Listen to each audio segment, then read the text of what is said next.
कहता है प्रभु आपकी चरण की धूल में जादू है और अगर किसी को छू जाती है उसमें से ब्राह्मण ऋषि की पत्नी नारी प्रकट हो जाती है। प्रभु इतना गरीब हूँ, एक पत्नी का गुजर बसर तो कर ही नहीं पा रहा हूँ, कहीं मेरी नाव को आपका पैर छू गया है? और वैसे भी नाव पानी में चलते चलते लकड़ी की है और कोमल हो गई है, पत्थर तक नारी बन गया, ये नाव तो और कोमल है। प्रभु अगर मेरी ये नाव पत्नी बन जाएगी, नारी बन जाएगी तो घाटा होगा, दो तरफ से मार पड़ेगी। एक तो मेरी रोजी रोटी चली जाएगी जिससे 10 पैसे आवक है, दूसरी एक स्त्री और बढ़ जाएगी परिवार का सदस्य, एक को तो वैसे ही संभाल पाता है, अगर दूसरी आ जाएगी तब क्या होगा? मैं जा करके अपनी पत्नी को कहूंगा ये देखो मेरी नाव नारी बन गई, तो मानेगी नहीं प्रभु, वो कहेगी तुम नाव बेच करके कहीं से दूसरी पत्नी लेके आए हैं? प्रभु बहुत घाटा होगा। लक्ष्मण जी कहे अच्छा 1.5 घंटा से तो प्रभु को भगवान को प्रवचन दे रहा है, समझा रहा है, पत्नी को नहीं समझा सकता? नारी नाव बन गई, भगवान को समझा रहा है 1.5 घंटे से। केवट कहे लक्ष्मण भैया भगवान को समझा लेना आसान है, पत्नी को समझाना वो आसान काम नहीं है। हाँ, भगवान तो भगवान है। और केवट से आज राम जी से केवट टीका टिप्पणी कर रहा है, लेकिन भगवान संकोच में बोल नहीं रहे। सुनिए भगवान बोल नहीं रहे हैं, क्यों नहीं बोल रहे हैं? आज भगवान मुस्कुरा रहे हैं गंगा के किनारे।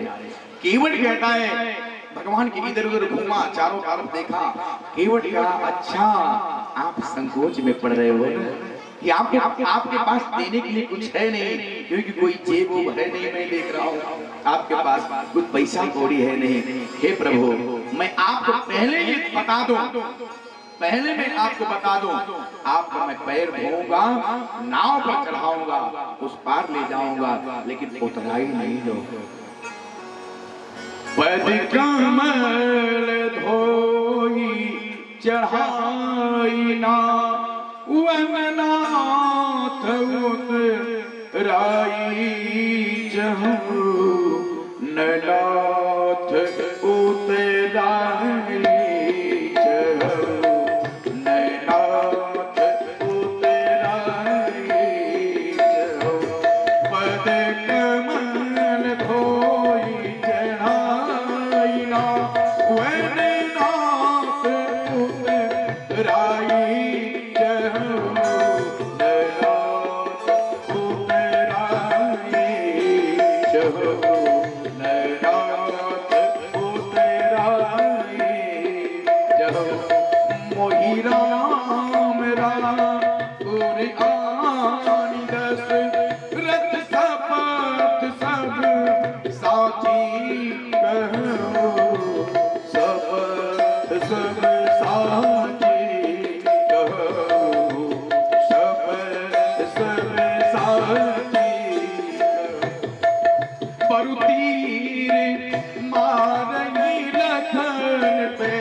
प्रभु पद कमल धोई चढ़ाई नाव ननाथ उतराई जाऊं। हे राघव आपको पहले बता दो, पैर धुलवा लीजिए, मैं आपसे कहता हूँ मैं आपसे उतराई नहीं लूंगा। आपको विश्वास नहीं है तो मैं आपकी सौगंध खाता हूँ, मोहिराम आपकी सौगंध। और अगर आपको विश्वास नहीं है आपके पाप की सौगंध, महाराज दशरथ की सौगंध खाता हूँ, मैं आपसे उतराई नहीं लूंगा। जैसे ही महाराज दशरथ की बात कही तुरंत लक्ष्मण जी को क्रोध आया, तेरी ये मजाल मेरे बाप पे पहुंच गया है, बाण निकाल लिया लक्ष्मण, अब भी तुझे मैं मार डालूंगा। केवट ने कहा है भैया लक्ष्मण, ये बाण किसी दूसरे को दिखाना है, ये कहां की रीत है? एक भाई मांग रहा है, एक भाई चाकू दिखा रहा है, ये कहां का रिवाज है? एक भाई भीख मांगे, एक भाई चाकू दिखाए। एक भैया आपको मांग रहे हैं ना और तुम बाण बता रहे हो, लक्ष्मण बाण किसी दूसरे को बता रहा। प्रभु अगर ये बाण पर तीर मारे लखन पे, भले ही तीर मार देंगे, लेकिन मैं भी संकल्प लेता हूं जब अलग ने पांव उतारे हो तब अलग ने तुलसीदास नाथ के पांव भार उतारे हो, बाण मारना चलाओ लक्ष्मण, लेकिन मैं बिना पैर धोए भगवान को पार नहीं उतारूंगा। केवट भी अपने आज सोच रहा है मेरे ठाकुर जितने दिनों आए हैं, ऐसे सुंदर अवसर को मैं कैसे जाने दूं। लक्ष्मण से कहा भैया लक्ष्मण, ये बाण जो है ना अपना आप अपने पास रखो, अगर आप मार भी दोगे गंगा जी के किनारे मुझे फायदा ही फायदा है। एक तो मैं राम के सामने मरूंगा, दूसरा गंगा जी के किनारे मरूंगा, गंगा जी में साक्षात गिर जाऊंगा और मुझे मुक्ति हो जाएगी। और एक बात सुन लो, बाण मारोगे मैं मर जाऊंगा, मेरी पत्नी दौड़ करके आएगी, आपसे दुनिया पूछेगी कि केवट को क्यों मारा। 4 प्रश्न लोग पूछेंगे आपसे, क्यों मारा, कहां मारा, किस लिए मारा, किसके साक्षी में मारा। 4 प्रश्न होंगे। क्यों मारा, राम जी खड़े हैं, लक्ष्मण से केवट करा है। लोग पूछेंगे क्यों मारा, तो क्या कहोगे, पैर धोने के लिए मारा। किसने मारा, राम के भाई लक्ष्मण ने मारा। किसकी साक्षी में मारा, राम सीता की साक्षी में मारा। कहां मारा, गंगा जी के किनारे मारा।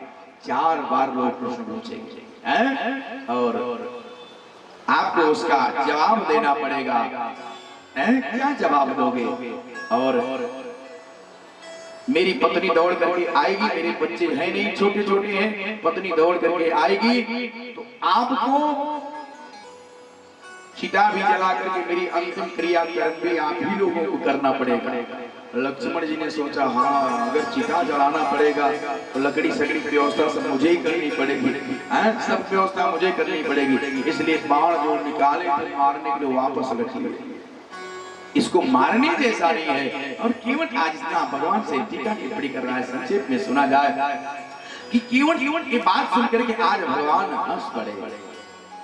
सुनी केवट के बयान प्रेम लपेटे अटपटे, बिहसे करुणा चितई जाने की लखन। केवट आज जब भगवान आ रहे थे गंगा जी के किनारे, ध्यान से सुनिएगा माता है मैंने, तो भगवान बहुत रोए। भगवान के गाल पर आंसुओं की रेखाएं पड़ गई हैं। जब सुमंत को विदा किए ना, सुमंत को जब भगवान लौटाए आज भगवत करके रो पड़े कि आज पिता का साया चला गया। सुमंत थे बाप की तरह, हम सबको मानते, आज सुमंत का भी साथ छूट रहा है। सुमंत को लौटाते समय भगवान बहुत रोए थे। भगवान के गाल पर आंसुओं की रेखा धारियां बनी थी। केवट देख करके पहचान गया था, जब तक मैं प्रभु को हंसा नहीं लूंगा तब तक मुझे चैन नहीं होगा। और आज केवट ऐसी अटपटी बातें करने लगा कि भगवान गंगा जी के किनारे बेहसे हैं, ठाका मार करके हंसे। और जब भगवान हंसे न तो सीधा जी केवट को धन्यवाद देती, धन्य है केवट भी, प्रभु मेरे आज 4 दिन से जब से चले हैं अयोध्या से, रो ही रहे हैं अयोध्यावासियों के लिए, पिता के लिए। धन्य है केवट जो तूने मेरे प्रभु को हंसा दिया। और आज केवट को कहे, भगवान ने कहा ठीक है। केवट कह रहा है, भगवान ने कहा कि केवट चल ठीक है, जैसे तेरी नाव बची रहे वैसे कर, सोई कर उतनी ही जो नाव न जाई, जल्दी कर जैसे तेरी नाव बचे। केवट ने कहा घुमा फिरा के बात नहीं करो, आप सीधे सीधे कहो, जो प्रभुकार अवसिगा जो मोहि पद पदुम पखारन काऊ, आप कहीं कि जाओ लेकर के आओ जाओ, तब मैं आपका जन्म दूंगा। अब भगवान संकोच में पड़ गए कि मैं इसको कैसे कहूं मेरा पैर धो, मैं यहाँ आऊं अब व्यासपीठ पर, मैं आपको आओ मेरा पैर छू, अच्छा लगेगा। किसी को कोई कहे आओ मेरा पैर छू, अच्छा नहीं लगता। आज भगवान संकोच में पड़ गए और केवल कहो तब मैं पैर हम बिना कहे नहीं दूंगा कि बात छोटी है सर को हिला दीजिए। प्रभु शर्म आती है केवल इशारा कर दीजिए कि बात छोटी है सर को हिला दीजिए, बात छोटी है सर को हिला दीजिए, बात छोटी है सर को हिला, बात छोटी है सर को हिला दीजिए, बात छोटी है सर को हिला दीजिए, पाओ अपना पाव अपना प्रभु जी भुला लीजिए, पाव अपना प्रभु जी भुला लीजिए, पाव अपना प्रभु जी भुला लीजिए, बात छोटी है सर को हिला दीजिए, बात छोटी है सर को हिला दीजिए।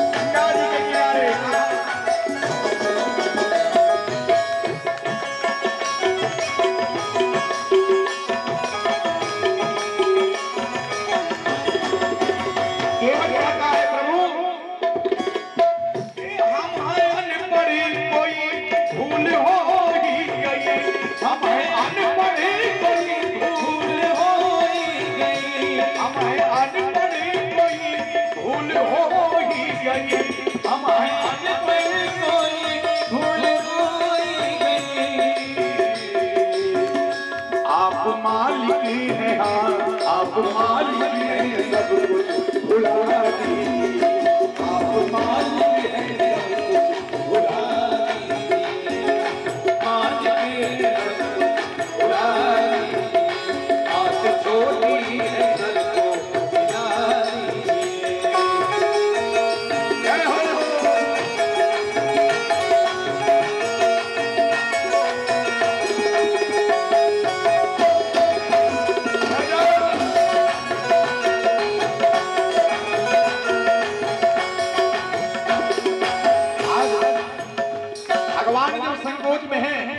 भगवान कुछ बोल रहे हैं, केवट कहता है आप कुछ सोच रहे हो कि दूसरी नाव से उतर जाऊंगा, आज इस घाट पर कोई मल नहाने वाला नहीं है। पहले ही केवट ने निषाद रात से कह दिया था आज के दिन मेरी नाव के अलावा इस गंगा जी के किनारे किसी केवट की नाव नहीं चलेगी। ये वरदान मांगा था केवट ने। और केवट कहता है अगर आपको विश्वास नहीं है किसी मंगला को बुलाना चाहते तो बुला लो। कहता है केवट तो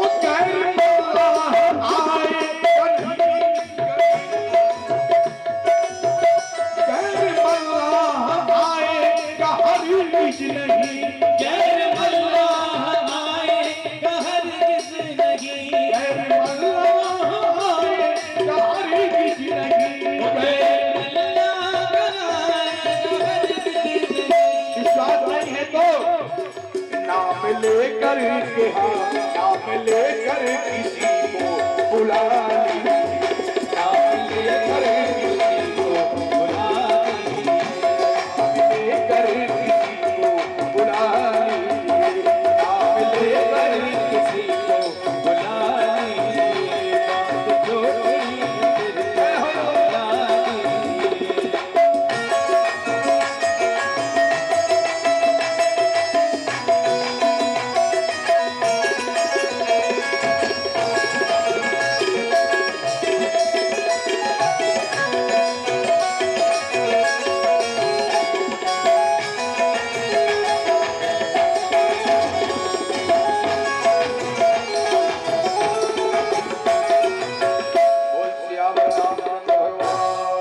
लीजिए।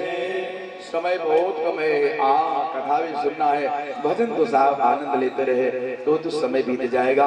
आज केवट कहता है भगवान को आप कहिए, और भगवान ने कहा ठीक है केवट जल्दी करो, बेगी आनी जल और पाए पखारो श्री राम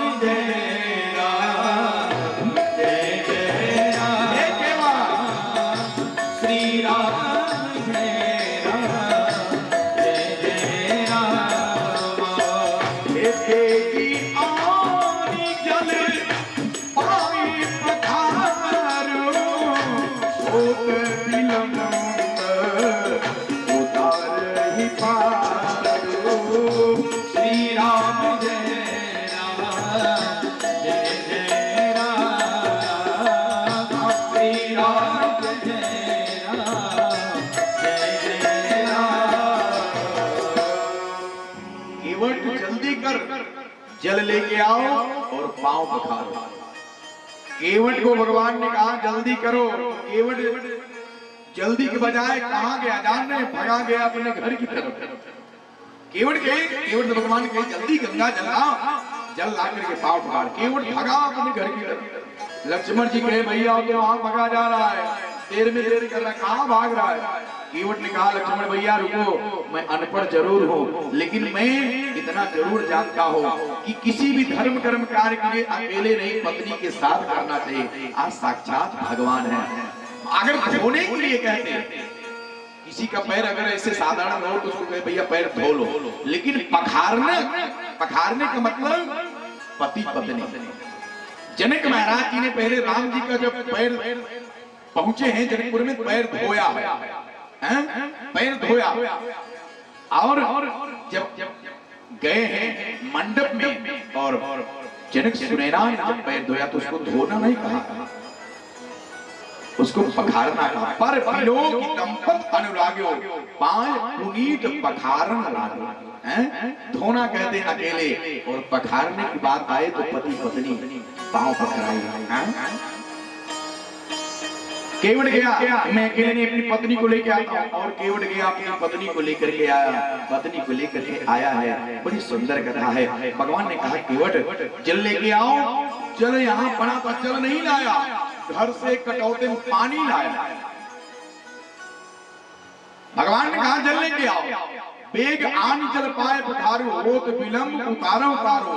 और केवट क्या किया, पानी कटौता भर ले आवा। गया घर से कटौते में पानी लेके आया। भगवान ने कहा तुझे मैं जल सामने गंगा जल है, यहाँ तू जाके पानी लेके आया।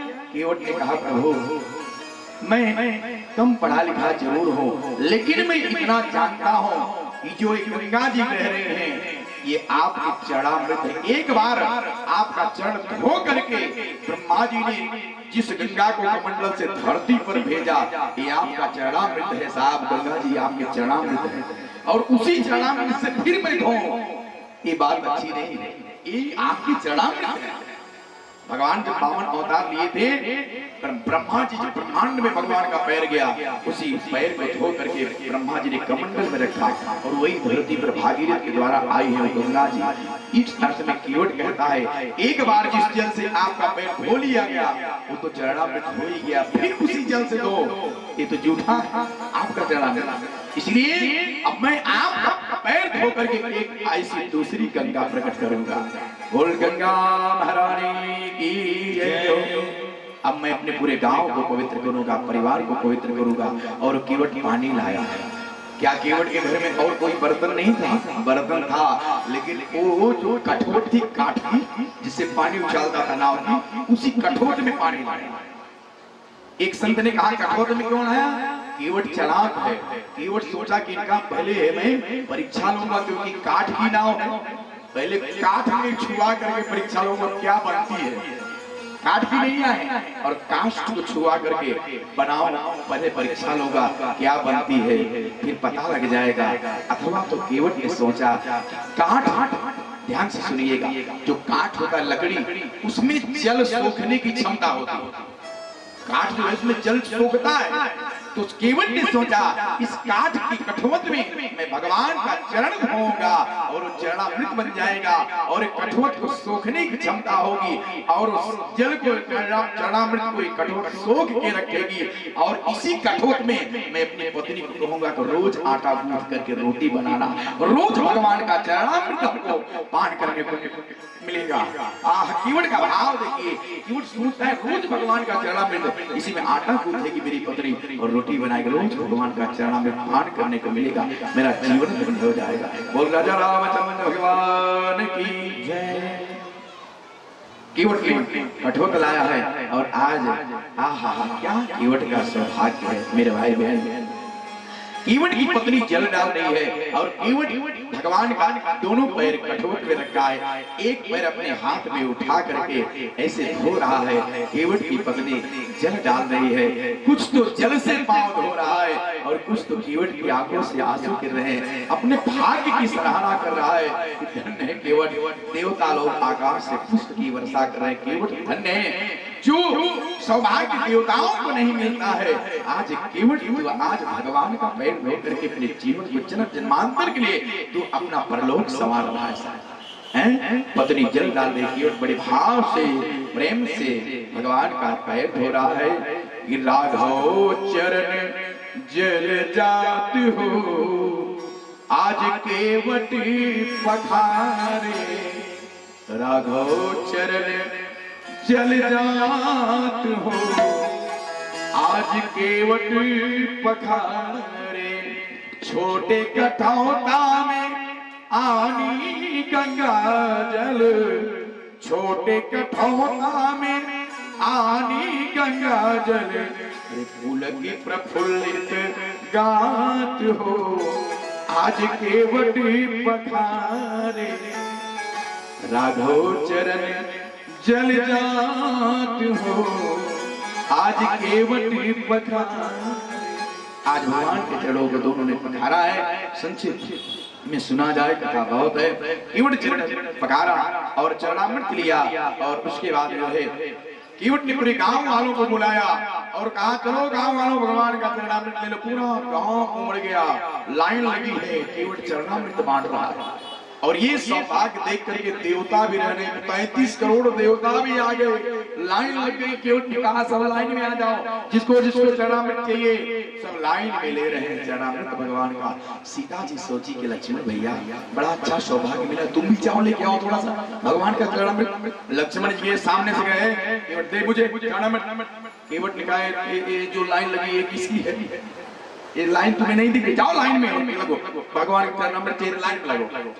लक्ष्मण जी को लाइन में लगवाए, भगवान से लक्ष्मण जी के लो इसको सर पे चढ़ाओ। चरणामृत बांटते बांटते 14 साल यही बीत जाए। हाँ और बड़ी सुंदर चर्चा है, सबको चरणामृत दिया है केवट। उसके बाद केवट भगवान राम सीता लक्ष्मण को एकदम किनारे पर लाया और भगवान केवट से गई, केवट जल्दी कर भैया बहुत लेट हो रहा है, बहुत विलंब उतारे पारो। भगवान से केवट कहता है प्रभु आपको बहुत लेट हो रहा है, जब भक्त लोग पुकारते हैं और आप लेट करते हो आने में, तब कैसा लगता होगा हम भक्तों को। आप भी तो भक्तों की पीड़ा समझा करो। आज केवट भगवान से कहता है भगवान बस पुकारता हूँ, थोड़ा भी जो सुबह से आए पहले बहुत देर से जो घाट पर खड़े उनको तो उतार दो। भगवान ने कहा यहाँ तो कोई दिखाई नहीं पड़ता, और कौन है? केवट कहता है प्रभु आपसे आगे भी कई लोग लाइन में खड़े, पहले उनको तो पार उतारने दो। राम जी ने कहा यहाँ तो कोई दिख नहीं रहा है। केवट ने कहा अगर आपको दिख गए होते तो पार नहीं लग गए होते, आप देखे ही नहीं। किसको? हमारे दादा बाबा, पिता के पिता, दादी, नाना, नानी सब मर गए, आज तक ये गंगा उनको उद्धार नहीं कर पाई। आज सब लोग खड़े हैं। आज प्रभु मैं सोच रहा हूँ कि आज आप पहले हमारे पूर्वजों को, पितरों को पार करिए। राम जी से केवट कहता है मंत्र तो पढ़े हो कि नहीं? राम लक्ष्मण जी के तुझे क्या करना है मंत्र से? राम जी ने कहा हाँ पढ़ा हूँ। आज केवट जो है केवट कुश लेकर के, कुशा लेकर के और तिल लेकर के आज अपने पूर्वजों को, पितरों को साहब गंगा जी के किनारे तरण तारण कर रहा है। भगवान राम जी लक्ष्मण जी मंत्र बोल रहे हैं। सुंदर केवट ने अपने पितरों को पार किया, परिवार को पार किया, गांव को तरण तारण किया, साहब सबको पार लगा दिया। परिवार में एक व्यक्ति बेटा बेटी धर्मात्मा हो जाता है तो पूरे परिवार कई पीढ़ियों को तार देता है।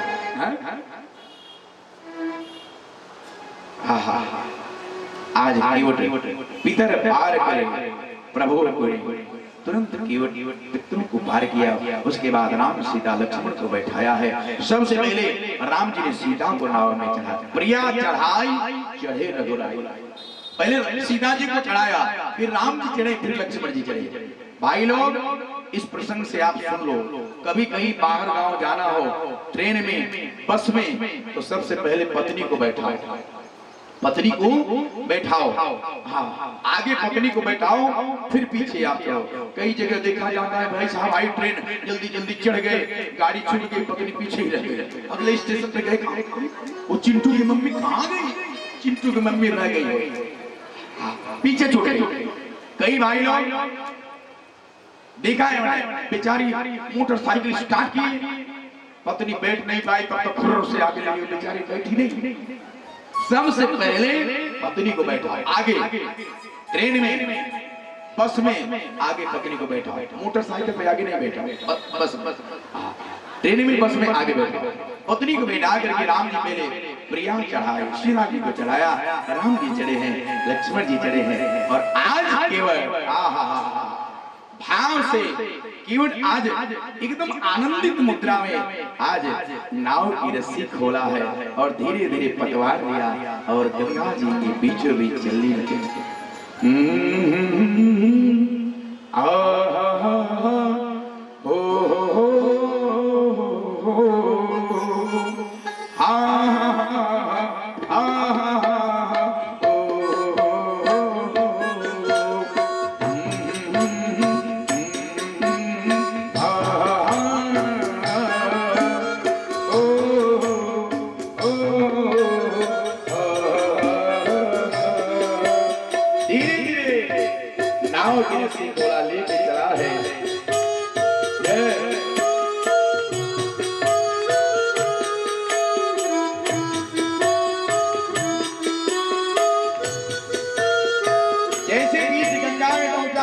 गंगा जी उफान मार रहे हैं, हवा चल रही है, गंगा जी नाव के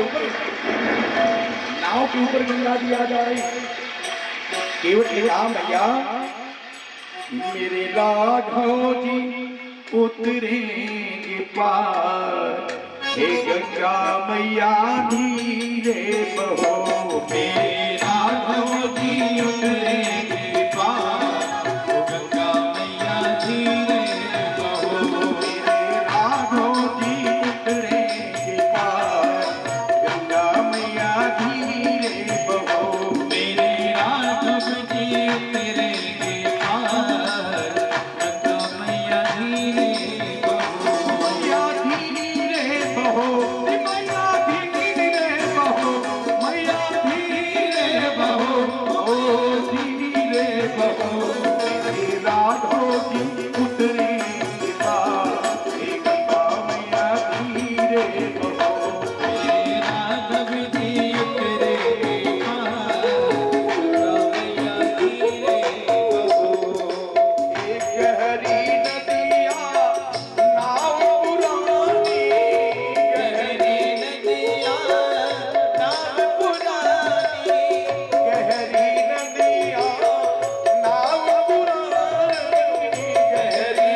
जैसे उस किनारे पर पहुंचा वैसे फिर नाव को घुमा लिया।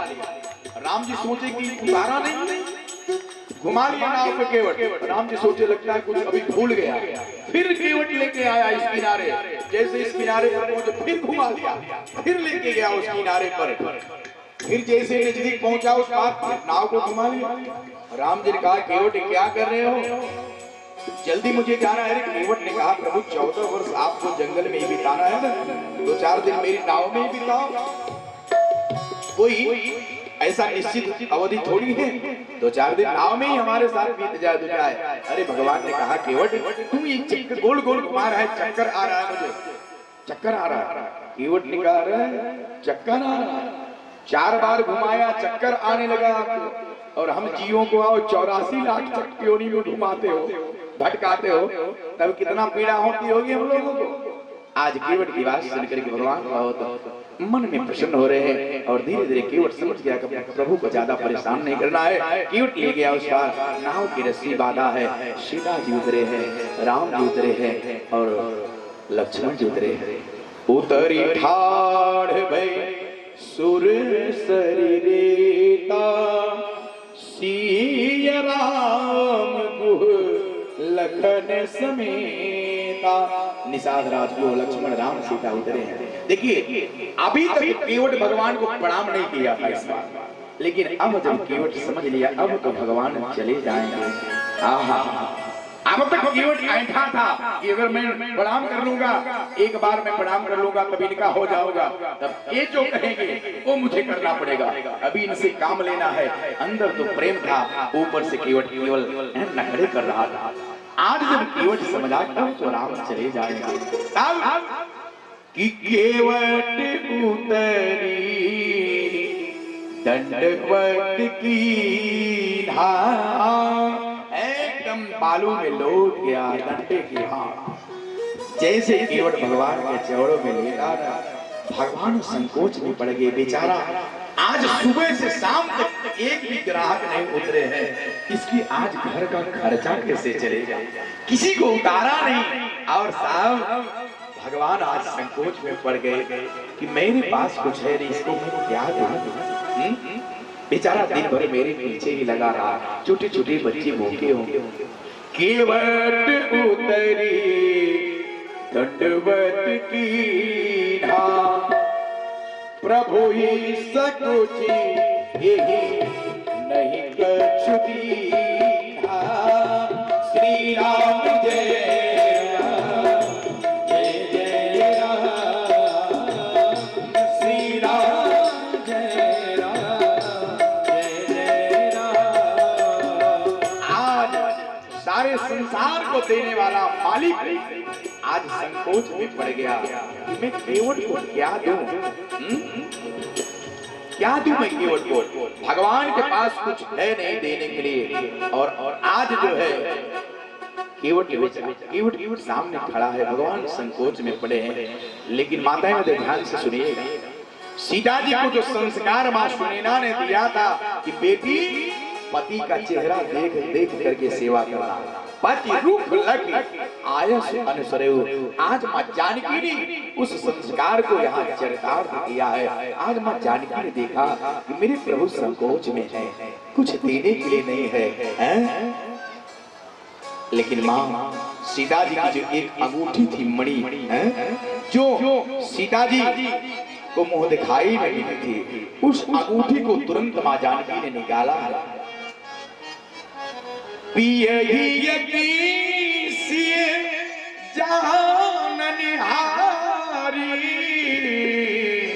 अरे मणि मुदरी मन मोदित उतारी, गुस्से में नहीं मुदित प्रेम से उतारा। आज पत्नी अगर कोई पति कहीं संकट में पड़ जाए, कोरोना चल रहा था, बीच में पैसा नहीं था, पति बेचारा कहता है थोड़ा मंगलसूत्र दे दो, थोड़ा सा रख दे, कहीं पैसा नहीं रह गया है, पगार नहीं मिल रही है, ऐसे छलाएंगे। और जब ज्यादा लो लो सब बेच डालो, लगा दो, ऐसे गुस्से में नहीं। अरे वही तो कमाया है, पति की कमाई से थोड़ा थोड़ा बनाए हैं। पत्नी को है जो कभी पति के ऊपर संकट आवे साहब तो कहना क्या है, पति है तो बहुत कहने फिर बन जाएगा। उसको भगवान अगर उसको बेचारा टेंशन में है, आप गहना से आभूषण से लदी हो कोई मतलब नहीं। आज सीता जी ने देखा कि राम जी मेरे पतियों मेरे प्रभु संकोच में मणि मुद्री मन मुदित उतारे प्रेम से उतारा और सीता जी ने राम को कहा प्रभु ले लीजिए केवट भैया को दे दो। राम जी ने कहा सीते ये तुझे मुंह दिखाई में मिली है, तेरे हाथ में तेरे हाथ की अंगूठी मैं कैसे दे दूं? तेरे हाथ की अंगूठी मैं कैसे निकलवाऊं? सीता जी ने कहा प्रभु ये मेरा हाथ नहीं है, जब मेरा हाथ मेरे पिता ने आपके हाथ में दे दिया ये मेरा हाथ भी आपका ही हाथ हो गया, ये आपका ही हाथ दे दो। और केवट को तुरंत भगवान कहते हैं केवट भैया कहे कृपाल ले केवट लो सोने की अंगूठी मुद्रिका जब दिया ले उतराई तब तो केवट एकदम व्याकुल हो गया, तड़पड़ाने लगा। केवट चरण कहे केवट भगवान के चरणों को पकड़ लिया, प्रभु ये माया सोना माया सुनिएगा। केवट को भगवान देखिए मेरे भाई बहन ध्यान से कथा को सुनिए, भगवान से हम धन दौलत मांगते हैं ना, भगवान खूब दे दिया है, बिना मांगे से भी धन दौलत दे देता है। सुत तारा और लक्ष्मी पापियों के गृह हो, ये पापियों के घर में भी धन दौलत लक्ष्मी बेटा बेटी होते हैं, लेकिन भक्ति भगवान उसी को देता है जो भगवान से भक्ति मांगता है। पैसा कौड़ी दे करके भगवान पीछा छुड़ाते हैं भक्तों को, माया दे देते जाओ इसी पड़े रहो, जिंदगी भर इसी माया पैसे के पीछे धन दौलत प्रॉपर्टी के पीछे तुम इसी में पूरा जीवन गवा दो, मेरा पीछा छोड़ दो, भगवान पीछा छुड़ाते हैं। लेकिन जब जो भक्त भक्ति मांगता है आहा तब तभी भगवान उसको देते हैं। भगवान की दो पत्नियां हैं माया और भक्ति। भगवान कहते हैं अगर आप माया मांगते हो मुझसे धन दौलत तो जिंदगी भर मेरी माया के पीछे तुझे नाचना पड़ेगा, नचाएगी, और कहीं आपने मेरी दूसरी पत्नी भक्ति को मांग लिया तो फिर तुम नहीं नाचोगे, जिंदगी भर मैं आपके पीछे नाचूंगा। अगर जो भगवान की भक्ति करता है तो भक्त के पीछे भगवान हमेशा नाचते रहते हैं। आज भगवान केवट को माया देकर के छुड़ा रहे हैं, लेकिन केवट इतना चालाक है कि माया छोड़ दिया, माया से दूर हटना है। केवट चरण कहे अकुलाई, तुरंत भगवान के चरणों को पकड़ लिया केवट, प्रभु नाथ आज मैं काहन पावा, आज मुझे क्या नहीं मिल गया प्रभु, मिटे दोष दुख दारिद्र दावा, दोष मिट गया, पितरों को तरन तारण कर दिया और दारिद्र मिट गई प्रभु, जब आपकी कृपा हो गई तो दारिद्रता मिट गई, जन्म जन्मांतर के पूरे जग गए तो अब मुझे कुछ नहीं चाहिए। और भगवान ने बहुत कहते बहुत कहे प्रभु लखन सिए नहीं कुछ केवट ले, तब जब नहीं लिया तब विदा कीन करुणायतन भगति विमल बर दे। जब केवट को लिया भगवान ने केवट की भक्ति का वरदान देकर के केवट को विदा किए भगवान, और राम सीता लक्ष्मण आगे बढ़े हैं। बहुत सुंदर चर्चा है, कथा बहुत लंबी है इसलिए संक्षेप में सुनाया, फिर भी इतनी देर की ओर प्रसंग चला। केवट प्रसंग बहुत अद्भुत प्रसंग है, बहुत केवट जो है जिस दिन से केवट ने भगवान को अपनी नाव में चढ़ाया है उस दिन से फिर उस नाव में केवट ने किसी को पार नहीं उतारा। उस दिन से उस नाव को एक रस्सी से बांध करके केवट रोज पूजा करता जैसे भगवान की पूजा करते हैं। उस दिन से केवट ने उस नाव को मंदिर समझ करके रोज पूजा करता, किसी को उस नाव में बैठाया नहीं। भगवान राम सीता लक्ष्मण उस पार गए हैं और केवट को विदा करके धीरे धीरे आगे बढ़े हैं। तीर्थराज प्रयाग पहुंचे, भगवान वहां तीर्थराज प्रयाग को प्रणाम किया है। भरद्वाज जी के आश्रम में एक रात्रि भगवान ने विश्राम किया। उसके बाद भरद्वाज जी से भगवान राम पूछते हैं, कहो नाथ हम के ही मग जाएं, मैं किस रास्ते से जाऊं? भरद्वाज जी हंसने लगे, ठाकुर जी सारी दुनिया आपकी बनाई हुई है और आप पूछते हो मैं किस रास्ते से जाऊं? यहाँ रामायण कहती है कि हमें अगर जीवन की यात्रा करनी है, किसी संत के, साधु के बताए हुए रास्ते से अगर हम जीवन की यात्रा प्रारंभ करेंगे तभी हम मंजिल तक पहुंचेंगे।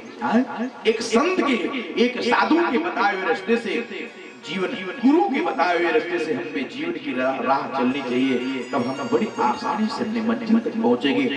भरद्वाज जी ने 4 शिष्यों को बुलाया है। 4 शिष्य कौन है? ये चारों वेद हैं। मुनि बटी 4 शिष्य संग तब दीन है। 4 शिष्यों को, संतों को दिया है। ये चारों वेद हैं। वेद के रास्ते से, शास्त्र के रास्ते से चलने से यात्रा मंगलमय होती है। और भगवान आगे बढ़े हैं, वाल्मीकि के आश्रम में आए हैं। वाल्मीकि मन आनंद भारी, मंगल मूर्ति बदन निहारी।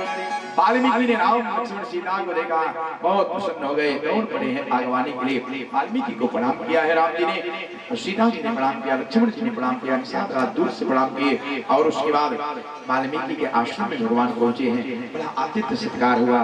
एकदम संक्षेप में कथा को मैं थोड़ा सा स्पष्ट ट्रेन बनाना पड़ेगा जल्दी जल्दी, तभी आज की कथा विश्राम हो पाएगी। बस केवल स्पर्श करते हुए हम लोग आज की कथा में पूरा करेंगे। बहुत गई थोड़ी रही, थोड़ी भी अब जाए। आज बहुत सारी प्रक्रियाएं हैं, कथाएं बहुत है। आइए हम लोग मन लगा करके थोड़ी देर कथा को स्मरण करते हैं, फिर हम लोग मिलेंगे तो फिर विस्तार से कहेंगे। मौसम थोड़ा ठंडी का रहे तो 3 घंटे माता है, 1 बजे आ जाए ठंडी में, 5 बजे तक कथा हो, 4-4 घंटे आनंद आता है। तब कथा के विस्तार से हम भी सुनाएं। समय कम रहा, फिर भी आप सभी भक्तों ने खूब सहयोग दिया, समय का दान दिया। जितनी देर में बैठा रहता हूँ, आज मेरी बहन बताओ, मैं देख रहा हूँ भीगती हुई बूढ़ी बूढ़ी बुजुर्ग माताएं मेरी आंखों से आकर के कथा सुनी, कथा में बैठी है। पानी है, सब यहाँ दुर्व्यवस्था, थोड़ी सी अव्यवस्था हुई, फिर भी आप लोगों को कितना प्रेम है कि कथा के प्रति या मेरे प्रति जो भी आप एक छोटी से टूटी फूटी बाणी जो मैं सुना रहा हूँ, आप हमको सुन रहे हो, कितना बड़ा प्रेम आप लोग दे रहे हैं साहब। पैसे से ही सब कुछ नहीं होता, आपने जो प्रेम दिया है, आप प्रेम दे करके मेरा मन इतना प्रसन्न है कि मेरे शरीर में जब तक श्वास रहेगी आप गुनावासी हमको याद करोगे, बुलाओगे, मैं तब तक आता रहूंगा और आपको कथा सुनाता रहूंगा साहब।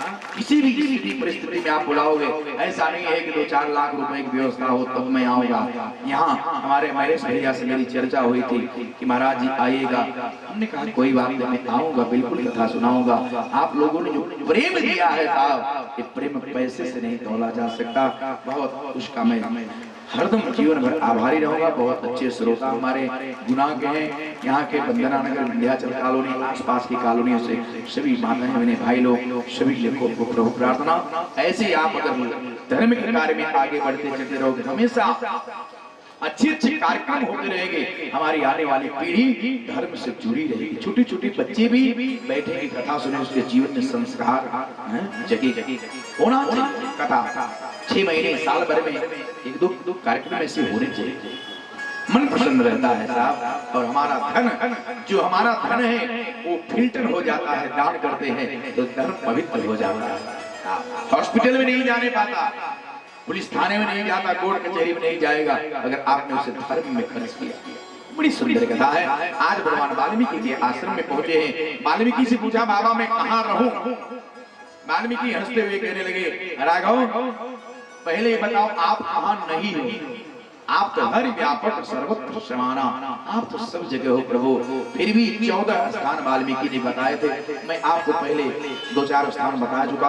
वाल्मीकि ने कहा, प्रभु जो भक्त रसोई में जो भी भोजन बनाए, रूखा सूखा, सबसे पहले आपको भोग लगाकर फिर प्रसाद पावे, उसके हृदय में निवास करो। हे प्रभु, जिनके कान हमेशा आपकी कथा सुनने के लिए लालायित रहे, 24 घंटे समुद्र की तरफ प्यासे रहे, उनके हृदय में वास करो। हे प्रभु, जो बहन घर बाजार से आभूषण कपड़ा गहना खरीद कर लावे, सबसे पहले आपको अर्पण करे, आपको चढ़ा करके फिर अपने शरीर पर धारण किए उसके हृदय में वास करो। जो भक्त दूसरे के धन को मिट्टी के समान समझता है और हे प्रभु उसके हृदय में रहो। हे प्रभु जो पर नारी को मां के समान समझता है उसके हृदय में आप निवास करो। बहुत 14 स्थान बताए हैं। जो किसी की निंदा न करता हो सपने में भी, हे प्रभु उसके हृदय में निवास करो। जो आपके मंत्र को, आपकी कथा को हमेशा गाता हो, भजन करता हो, उसके हृदय में निवास करो। ऐसे 14 स्थान बताए हैं। और उसके बाद वाल्मीकि ने राम जी की रहने के लिए उचित स्थान कहा। प्रभु यहाँ से थोड़ी दूर आप आगे बढ़ेंगे, मंदाकिनी नदी के किनारे एक चित्रकूट पर्वत आए कि चित्रकूट गिरी करहु निवासु श्री राम जय राम जय जय राम श्री राम जय राम जय जय राम। चित्रकूट गिरी करहु निवासु श्री राम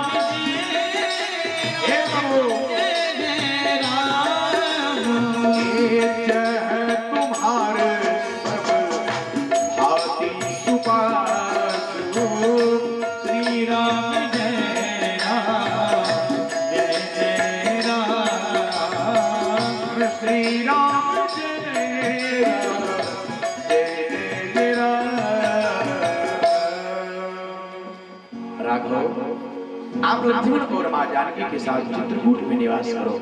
और भगवान पहुंचे मंदाकिनी तट के किनारे चित्रकूट पर्वत पर। भगवान ने निषाद राज के द्वारा, लक्ष्मण जी के द्वारा 2 कुटिया तैयार की गई। एक कुटिया लक्ष्मण जी के लिए बनी है, एक कुटिया मेरे राम जानकी के लिए तैयार हुई है। और निषाद राज को भगवान ने वहां से वापस लौटाया। चित्रकूट में भगवान रहने लगे। बहुत सुंदर कथा है। आइए, निषाद राज जब लौटे हैं तब क्या हुआ? निषाद राज वहां भगवान आनंद पूर्वक सीता और लक्ष्मण के साथ प्रभु रहने लगे। अब इधर निषाद राज जैसे लौटे हैं, गंगा जी की इस बार आए तो जिस सुमंत को भगवान लौटाए थे अयोध्या चले जाओ, वो सुमंत आज 6 दिन हो गया वही बिना अन्न जल के वही बैठे, अयोध्या लौटे नहीं। गंगा जी के किनारे थोड़ा दूर हट के सुमंत एक पेड़ से घोड़े को बांध दिए हैं, वही साहब बैठे हैं एक चबूतरे पर। निषाद राज ने सुमंत की दशा देखी, बाल एकदम मटमैले कुचेले हो गए हैं, आंखों से बस आंसू झरझर बह रहे हैं। आज जैसे निषाद राज पहुंचे तब देखा सुमंत तो वही बैठे। सुमंत अयोध्या गए नहीं। निषाद राज ने सुमंत को बहुत समझाया, सुमंत आप अभी तक गए नहीं। सुमंत ने कहा, निषाद मैं कौन सा मोह लेकर के अयोध्या जाऊं? मैंने महाराज दशरथ की आज्ञा नहीं पालन कर पाया, राम को नहीं लौटा पाया, सीता को नहीं लौटा पाया, लक्ष्मण को नहीं लौटा पाया है। अब आगे सुमंत अपने भाग्य को देखता राम जी चले गए, मेरा प्राण नहीं निकला अभी तक, मैं अयोध्या नहीं जाऊंगा।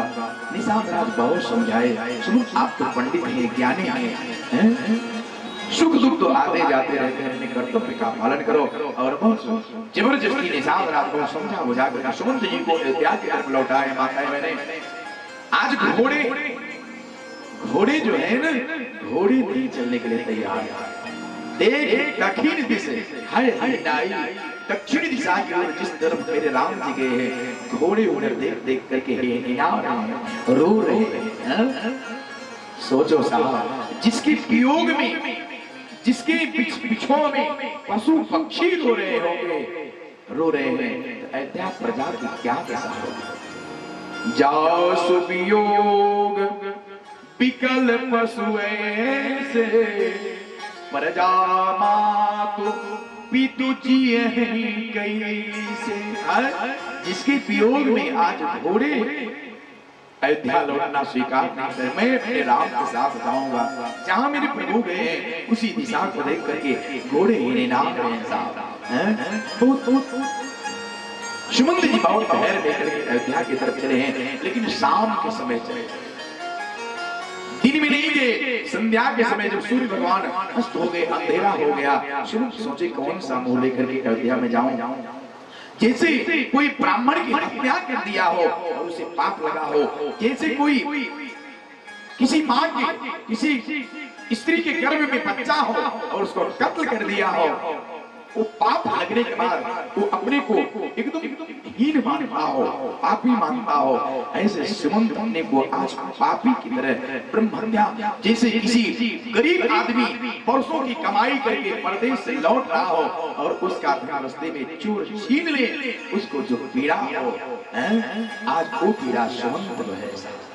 धीरे धीरे सुमंत जी आए हैं और रथ आज अकेला जैसे आया, प्रजा सब अंधेरा हो गया है, लेकिन कौशल्या सुमित्रा अपने भवन में कैकेयी मां भी हो रही हैं। सुमित्रा कौशल्या सबसे पहले सुमंत जी एकदम संक्षिप्त में सुना जाए। सुमंत जी महाराज दशरथ के कक्ष में गए, सुमंत जी महाराज दशरथ के कक्ष में गए सबसे पहले, और महाराज ने आज दशरथ की दशा देखी। मेरे भाई बहन, जैसे चंद्रमा के में से कोई अमृत को निकाल लिया हो, चंद्रमा का तेज क्षीण हो जाए, ऐसे महाराज दशरथ जी अपने कमरे में एकदम रो रहे, बेहोश पड़े, अचेत अवस्था। सुमंत जी गए हैं, जय जीव कह करके महाराज को प्रणाम किया। जैसे सूखे हुए वृक्ष को पानी मिल जाए, जैसे आदमी को अंतिम समय खटका लगता हो और कोई गंगा जल डाल दे, उस जीव के अंदर चैतन्यता आ जाए, वैसे सुमंत को देखा, महाराज उठकर बैठ गए। सुमंत आगे, सुमंत हाँ महाराज आगे। राम कहाँ है? राम आया, लक्ष्मण आए, मेरी बहू सीता आई। सुमंत आज सर झुका लिए। सुमंत तुम राम को नहीं लौटा पाए, सीता को नहीं लौटा पाए, सुमंत तूने मेरी आज्ञा का पालन नहीं किया। आज महाराज दशरथ बहुत दुखी है। मेरे भाई बहन, बड़ी सुंदर चर्चा है। दशरथ आज रोने लगे और सुमंत से कह दे, सुमंत सारी कथा आज सुमंत जी बताने लगे। प्रभु भगवान यहाँ से जटा बनाए, फिर आगे करे गंगा के पार उस पार चले गए, चित्रकूट की तरफ चले गए। आज महाराज दशरथ ने सोचा, सुमंत जिस अयोध्या में राम नहीं, जिस अयोध्या में लक्ष्मण नहीं, जिस अयोध्या में मेरी बहू जानकी नहीं, उस अयोध्या में अभी महाराज दशरथ का कोई काम नहीं है। और मेरे भाई बहन, महाराज की तबीयत बिगड़ने लगी, सुनिएगा, शरीर के सब अंग शिथिल होने लगे। कौशल्या सुमित्रा कैकेयी दूर खड़ी है, राजमहल में आए सुमंत आज रो रहे। महाराज का शरीर धीरे धीरे धीरे नीला पड़ने लगा, आंखों के सामने महाराज की जैसे आंखें पीली पड़ने लगी और एक टक टक महाराज देखने लगे।